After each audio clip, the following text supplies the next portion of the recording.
जय हिंद, वंदे मातरम। साथियों, हमारे इस ऑनलाइन प्लेटफॉर्म पर आप सभी का स्वागत है। साथियों, आज के इस वीडियो में हम पढ़ने वाले हैं एक हिंदी का महत्वपूर्ण टॉपिक, संज्ञा की परिभाषा, संज्ञा के भेद और 25 महत्वपूर्ण एमसीक्यू जो विगत वर्षों की परीक्षाओं में पूछे गए हैं या आगामी परीक्षाओं में इनके आने की संभावना है। तो शुरू करते हैं संज्ञा की परिभाषा। किसी व्यक्ति, वस्तु, स्थान, प्राणी, गुण, भाव या अवस्था के नाम को संज्ञा कहते हैं। मैं एक बार और रिपीट कर देता हूँ। किसी व्यक्ति, वस्तु, स्थान, प्राणी, गुण, भाव या अवस्था के नाम को संज्ञा कहते हैं। या हम यूं कह सकते हैं कि दुनिया का कोई भी नाम हो वो संज्ञा कहलाता है। जैसे लड़का, महल, किला, फूल, लोहा, नगर, घर, नदी आदि ये सब नाम है और ये संज्ञा के उदाहरण हैं। अब संज्ञा के भेद देख लेते हैं। तो संज्ञा के 5 भेद हैं और इसमें पहला है व्यक्तिवाचक संज्ञा। ये किसी विशेष नाम के लिए प्रयुक्त होता है। दूसरा है जातिवाचक संज्ञा। इसका प्रयोग पूरी श्रेणी या वर्ग के लिए किया जाता है। तीसरा है द्रव्यवाचक संज्ञा। इसका प्रयोग सामग्री या पदार्थ के लिए किया जाता है। चौथा है समूहवाचक संज्ञा। इसका प्रयोग समूह या झुंड के लिए किया जाता है। और पांचवा है भाववाचक संज्ञा। इसका प्रयोग भावनाओं या अवस्था के लिए किया जाता है। अब इनको एक एक करके इनकी परिभाषा और इनके उदाहरण देखते हैं। सबसे पहले व्यक्तिवाचक संज्ञा, इसे इंग्लिश में प्रॉपर नाउन भी कहा जाता है। इसकी परिभाषा, वे शब्द जो किसी विशेष व्यक्ति, वस्तु या स्थान का बोध कराते हैं व्यक्तिवाचक संज्ञा कहलाते हैं। या जहां भी कोई पर्टिकुलर नाम आ जाए उसे व्यक्तिवाचक संज्ञा के अंतर्गत रखा जाता है। उदाहरण देख लेते हैं। व्यक्तियों के नाम राम, मोहन, मीरा। स्थानों के नाम इंदौर, भोपाल, ताजमहल, दिल्ली आदि। नदियों, पर्वतों के नाम गंगा, यमुना, हिमालय, अरावली आदि। त्योहारों के नाम दिवाली, होली, ईद, दशहरा आदि। दूसरा है जातिवाचक संज्ञा। इसे कॉमन नाउन भी कहा जाता है। और इसकी परिभाषा, वे शब्द जो किसी प्राणी, वस्तु या स्थान की पूरी जाति या वर्ग का बोध कराते हैं उन्हें जातिवाचक संज्ञा कहा जाता है। इसके उदाहरण देख लेते हैं। जैसे प्राणी, इसमें मनुष्य, घोड़ा, शेर, पक्षी आदि आ जाएंगे। वस्तु, इसमें पुस्तक, कलम, मेज, घर आदि आ जाएंगे। तीसरा है प्राकृतिक तत्व। इसमें पर्वत, नदी, तूफान, भूकंप, वर्षा आदि आ जाएंगे। तो जहां पे भी किसी जाति या वर्ग के बारे में बोध होता है वहां पे जातिवाचक संज्ञा होती है। जैसे मनुष्य, तो अगर यहाँ पे कोई नाम होता, किसी मनुष्य का नाम होता तो व्यक्तिवाचक में आ जाता, लेकिन यहाँ पे उसकी जाति या वर्ग का नाम है इसलिए जातिवाचक संज्ञा का उदाहरण है। जैसे घोड़ा, अगर यहाँ पे पर्टिकुलर कोई नाम होता जैसे चेतक, तो चेतक होता तो ये व्यक्तिवाचक संज्ञा में आ जाता, लेकिन घोड़ा है तो ये एक जाति या वर्ग का बोध करा रहा है, अतः ये जातिवाचक संज्ञा का उदाहरण है। तीसरा है द्रव्यवाचक संज्ञा। इसे मटेरियल नाउन भी कहते हैं। और इसकी परिभाषा देख लेते हैं। तो वे शब्द जिनसे किसी द्रव्य या पदार्थ या धातु का बोध होता है उसे द्रव्यवाचक संज्ञा कहते हैं। और इन्हें हम नाप तोल सकते हैं लेकिन गिन नहीं सकते। इसके उदाहरण, जो धातु हैं उसमें सोना, चांदी, लोहा, तांबा आदि इसके अंतर्गत आ जाएंगे। जो पदार्थ हैं उसमें दूध, पानी, तेल, घी, लकड़ी, कोयला आदि इसके अंतर्गत आ जाएंगे।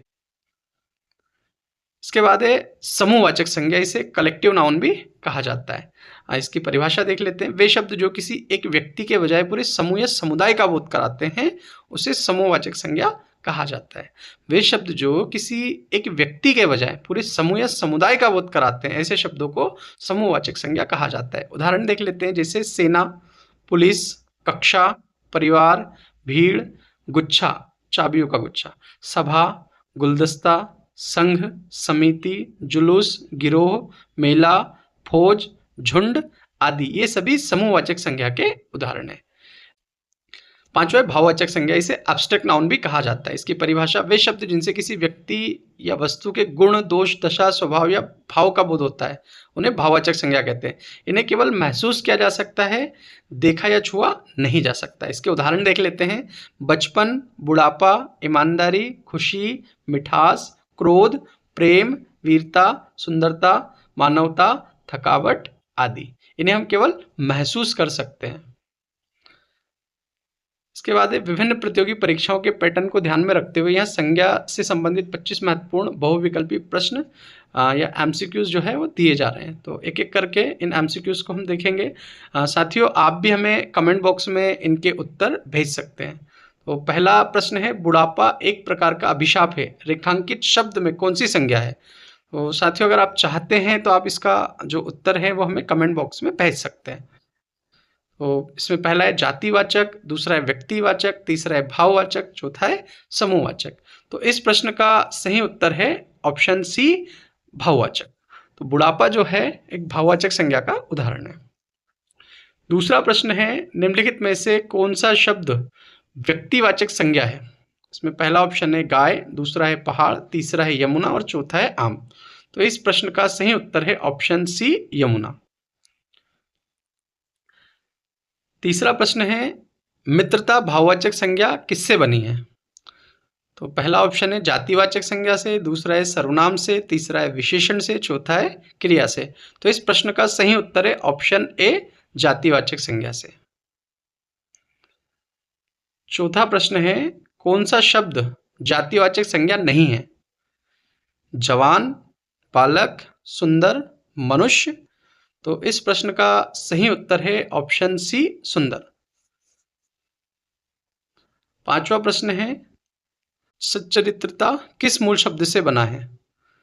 सत्व, चरित्र, चरित्रता या सच। तो इस प्रश्न का सही उत्तर है ऑप्शन बी, चरित्र। छठा प्रश्न है, निम्न में से भाववाचक संज्ञा कौन सी है? ऑप्शन ए शत्रुता, ऑप्शन बी वीर, ऑप्शन सी मनुष्य, ऑप्शन डी गुरु। तो इस प्रश्न का सही उत्तर है ऑप्शन ए, शत्रुता। सातवां प्रश्न है, अर्थ के विचार से संज्ञा कितने प्रकार की होती है? 4, 5, 6 या 7। तो इस प्रश्न का सही उत्तर है ऑप्शन बी, 5। अभी हमने इसके 5 भेद देखे। आठवां प्रश्न है, निम्नलिखित में से कौन सा शब्द जातिवाचक संज्ञा है? शहर, साकेत, दिल्ली, नीलम। तो इस प्रश्न का सही उत्तर है ऑप्शन ए, शहर।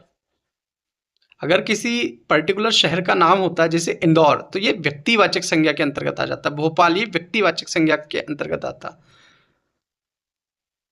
नवा प्रश्न है, स्त्रीत्व शब्द में कौन सी संज्ञा है? जातिवाचक, व्यक्तिवाचक, भाववाचक या द्रव्यवाचक। तो इस प्रश्न का सही उत्तर है ऑप्शन सी, भाववाचक। 10वां प्रश्न, निम्न में से भाववाचक संज्ञा शब्द चयन कीजिए। नदी, मिठास, लोहा या गंगा। तो इस प्रश्न का सही उत्तर है ऑप्शन बी, मिठास।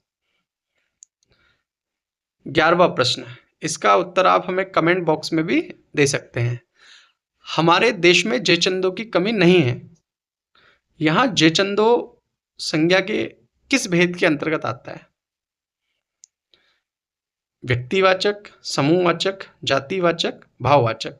तो इस प्रश्न का सही उत्तर है ऑप्शन सी, जातिवाचक।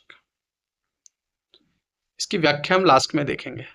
12वां प्रश्न है, क्रोध, मोह, लोभ संज्ञा के किस भेद के उदाहरण है? तो इस प्रश्न के ऑप्शन है द्रव्यवाचक, भाववाचक, जातिवाचक या समूहवाचक। तो इस प्रश्न का सही उत्तर है ऑप्शन बी, भाववाचक। सब भाववाचक संज्ञा के उदाहरण है। अगला प्रश्न है, गुच्छा, सभा, दल शब्द किस संज्ञा का बोध कराते हैं?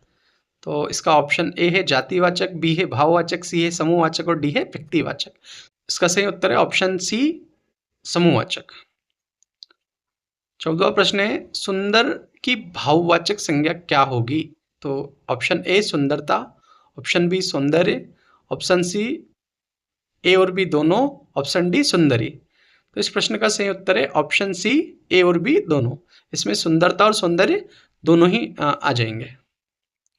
अगला प्रश्न है 15वां, कोयला में कौन सी संज्ञा है? व्यक्तिवाचक, समूहवाचक, भाववाचक या द्रव्यवाचक। इसका सही उत्तर है ऑप्शन डी, द्रव्यवाचक। 16वां प्रश्न, राज्यपाल में कौन सी संज्ञा है? व्यक्तिवाचक, जातिवाचक, भाववाचक, समूहवाचक। तो इस प्रश्न का सही उत्तर है ऑप्शन बी, जातिवाचक। 17वां प्रश्न, संज्ञा के स्थान पर प्रयुक्त होने वाले शब्द को क्या कहते हैं? विशेषण, सर्वनाम, क्रिया या अव्यय। तो 17वें प्रश्न का सही उत्तर है ऑप्शन बी, सर्वनाम। ऐसे शब्द जो संज्ञा के स्थान पर प्रयोग किए जाते हैं वो सर्वनाम कहलाते हैं। अगला प्रश्न है, लड़का दौड़ रहा है। इस वाक्य में लड़का किस संज्ञा का उदाहरण है? भाववाचक, व्यक्तिवाचक, जातिवाचक या समूहवाचक। तो इस प्रश्न का सही उत्तर है ऑप्शन सी, जातिवाचक। 19वां प्रश्न, हिमालय किस प्रकार की संज्ञा है? जातिवाचक, व्यक्तिवाचक, भाववाचक या द्रव्यवाचक। इस प्रश्न का सही उत्तर है ऑप्शन बी, व्यक्तिवाचक। 20वां प्रश्न है, सोना में संज्ञा का कौन सा भेद है? ए समूहवाचक, बी द्रव्यवाचक, सी भाववाचक, डी जातिवाचक। तो इस प्रश्न का सही उत्तर है ऑप्शन बी द्रव्यवाचक। 21वां प्रश्न है, गरीबों की सहायता करो। यहाँ गरीब शब्द क्या है? विशेषण, विशेष्य, जातिवाचक संज्ञा, भाववाचक संज्ञा। तो 21वें प्रश्न का सही उत्तर है ऑप्शन सी जातिवाचक संज्ञा। 22वां प्रश्न, बुढ़ापा एक प्रकार का अभिशाप है। इसमें बुढ़ापा क्या है? जातिवाचक, भाववाचक, व्यक्तिवाचक या समूहवाचक। तो 22वें प्रश्न का सही उत्तर है ऑप्शन बी भाववाचक। 23वां प्रश्न, लकड़ी शब्द में कौन सी संज्ञा है? द्रव्यवाचक, जातिवाचक, समूहवाचक या भाववाचक। इस प्रश्न का उत्तर आप हमें कमेंट बॉक्स में भी भेज सकते हैं। तो इस प्रश्न का सही उत्तर होगा ऑप्शन ए द्रव्यवाचक। 24वां प्रश्न है, पशु चर रहे हैं। यहाँ पशु कौन सी संज्ञा है? व्यक्तिवाचक, जातिवाचक, भाववाचक या द्रव्यवाचक। तो 24वें प्रश्न का सही उत्तर है ऑप्शन बी जातिवाचक। 25वां और अंतिम प्रश्न है, संज्ञा का मुख्य कार्य क्या है? संज्ञा का मुख्य कार्य क्या है? तो इसके ऑप्शन है विशेषता बताना, क्रिया करना, नाम का बोध कराना या संबंध जोड़ना। तो 25वें प्रश्न का सही उत्तर है ऑप्शन सी नाम का बोध कराना। यहाँ पे उत्तरमाला भी दी हुई है। प्रो टिप्स, ध्यान दें कि जब किसी व्यक्ति का नाम पूरे समूह के गुणों को दर्शाने के लिए इस्तेमाल होता है, जैसे प्रश्न 11 में जेचंदो, तो वह जातिवाचक संज्ञा बन जाता है।